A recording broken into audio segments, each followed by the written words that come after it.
Hello, welcome back to 1001 Beers You Must Try Before You Die. It's getting a bit close. I'm here with Mr. Tony Slevin. We've not been a beer review for a while, but you were in the background probably chatting away while I was doing when we did the bottle share. Yeah, we've done a few together. We've done a few. We have your house and then here before. So we both took away 2 beers from the bottle share, and we said we better get together and review them, and then we've kind of lost track of time, and then we decided to do them before they go out of date.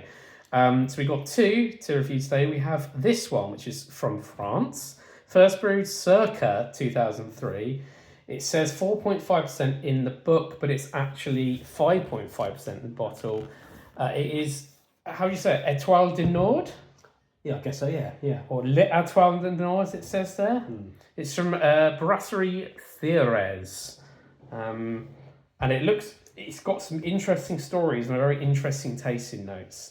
In my opinion, and your opinion as well. So, if you want to crack it open and get pouring, I'll read the tasting notes and we'll see where we're at. Blonde in the glass beneath a snow white head that can be rocky. Looks like it could be. There's the bottle. Yeah, it's really nice actually. I think it's really smart. Yeah. I like all the constellations. We'll come back to that in a minute. Nose has a hint of banana and strawberry plus fresh bubblegum aromas. A hoppy bitterness kicks in midway down the palate. A fruity, dry, bitter finish with the bitterness staying for a while. So the first part, as you were saying before we start this review, sounds like a wheat beer. Yeah. But then it starts to talk about hoppiness, and you're like, oh, okay, hoppy bitterness, not a wheat beer, because obviously wheat beer is not bitter at all. But there is some interesting stories to tell about this brewery and this beer, but we'll leave those and we'll just actually give the beer a go first. I'm guessing this is probably bottle conditioned. It looks like it probably is. Nice head on it. Yeah, it is a rocky head, that's for sure. They weren't messing about when they said that. Can I have a look at the bottle for a second? Yeah, so it's the bottle, what they've got here, it's actually better than in the book. They've gone for this nice kind of like, nice sort of artistic, swirly kind of calligraphy font. And then they've got there's kind of these hop designs on either side, and then they've got like the constellations in the back. I think it's quite smart actually. It's quite nice, and it's a nice big bottle as well.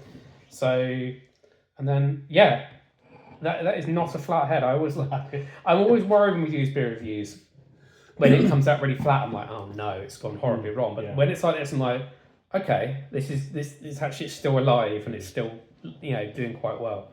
So, what does it smell like? Oh, If I can get through the head. yeah. I know what they mean about strawberry.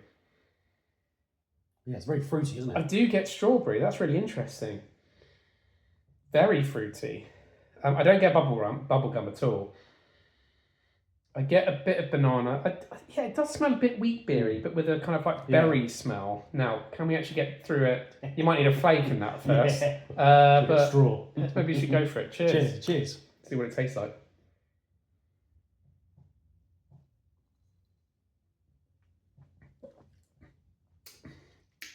Oh, interesting. It's nice. It is nice. But it's right. Hoppy bitterness kicks in halfway through. It's very, very bitter. But halfway through, and then it kind of it's got quite a fresh taste to it. I do get a fruitiness to it. It's dry. It's bitter, and it says the bitterness stays for a while. The taste notes are absolutely nailed on. Yeah. And we took some good glugs because we were trying to get through the head there. But I'm getting a little bit of bubblegum. Quite grassy. it is quite grassy. Now I move it around the mouth a bit. It's quite grassy.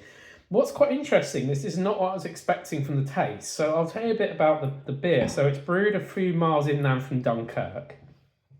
The brewery set up in 1996. It's named after the founder, Daniel Thérèse. He brews in a former brewery. It's just attached to a bar shop. And what was interesting is he learned how to start home brewing with kits brought from England. And he actually says that this is uses Kentish hops. So it uses hops from Kent. I've never had any beers that taste like this from Kent. So he must use this. Can't be the only hops he's using, because hops from Kent don't give this full this kind of taste. So what I assume is that he's got some English hops in it and some hops from somewhere else as well, because I don't necessarily have that. I reckon that this is a real mix of hops in here. The grassiness could be a German hop. It could be a noble hop from Germany. There might be an American hop in here somewhere. But I suspect this is some sort of combination of English and German hops. Do the French grow their own special hops? I've never heard of them before. No. I would have thought they'd come from Belgium. Yeah, maybe they're from there. So he basically said several years after starting the brewery, he was corresponding with an English brewery in Kent and had the idea of brewing a mix between English ale and his own style of beer. It was going to be called Le Fraise de la Bière, but after the English brewery closed, the beer was rechristened Etoile du Nord. Now, I don't know what Etoile means. I probably should know that, and maybe I should have looked it up beforehand. But it's one of the brewery's best sellers. It's top fermented and it's bottle conditioned. And it's sold in the United States under the name of Thérèse Extra. I say this is probably one of the better French beers I've had. Yeah, it's nice. Yeah, the French beers are not always. I mean, so I was telling you about the beer I got, the beer de San de la Calotte or something like that. That's a very interesting beer, but not to my kind of palate. But this one is pretty decent. And I can see what they've done here.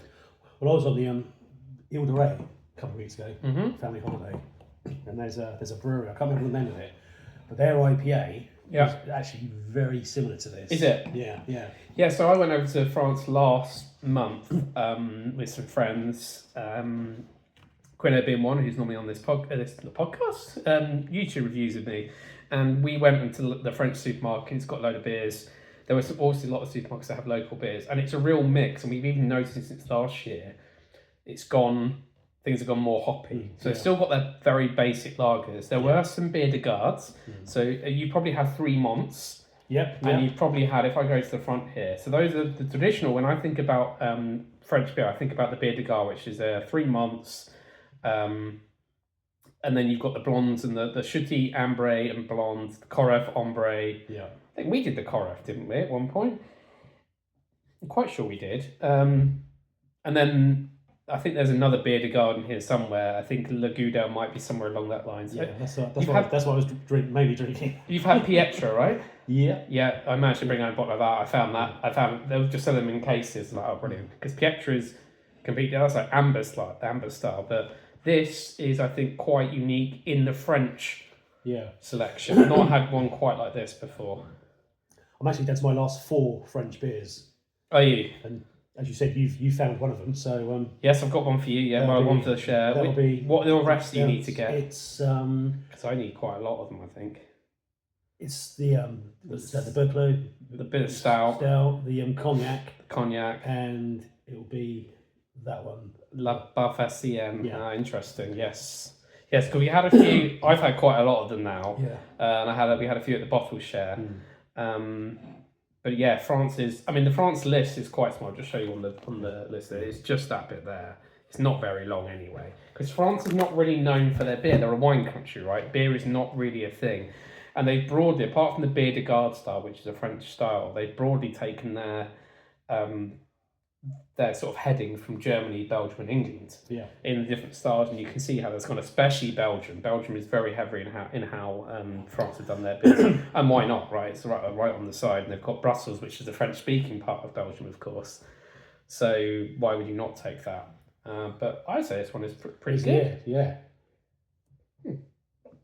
If someone said, would you like a glass of this in the future, I'd go, yes. I'd happily have that. It's really quite nice. Oh, definitely, yeah. It's very fresh. It doesn't. I think it probably tastes its alcohol. Maybe they whacked it up a percentage to sort of whack up the business a bit. Well, they do. They tend to change, don't they? I mean, quite often some of the ones that we tried.